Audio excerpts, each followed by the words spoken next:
কাপটা এরমভাবে নিয়ে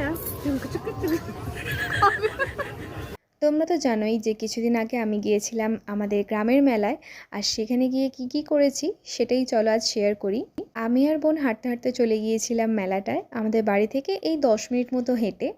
রাস্তায় আমার এক বন্ধুর বাড়ি পড়ে, তো ওকেও নিয়ে নিয়েছিলাম। প্রত্যেক বছর আমরা 4 জনে মিলে যাই, মানে আমি, আমার বোন আর আমার ফ্রেন্ড আর তার বোন, তো 4 জনে মিলে ঘুরি।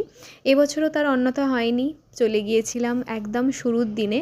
তো কয়েকটা দোকান তো সবে সবে খুলছিল এবং তারা গুছানো স্টার্ট করেছিল।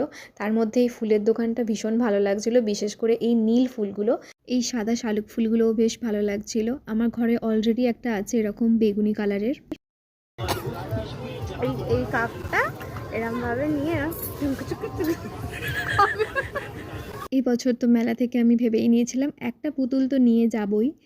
তো তারপরে আরও কিছু দোকান ঘুরে ঘুরে দেখছিলাম, আর তারপরে এসে গেলাম মন্দিরের ঘাটে। মন্দিরের ঘাটটা আজকে ভীষণ ভালোভাবে সাজানো হয়েছিল, সবাই প্রদীপ জ্বালিয়েছিল।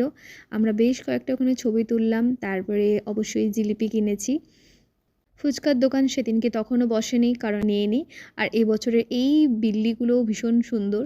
And the most realistic part is যে বোনের পায়ে ব্যথা করছিল, সেই জন্য আমরা জুতো পাল্টাপাল্টি করছিলাম। এই ছিল আমাদের মেলার vlog. Stay tune for part 2।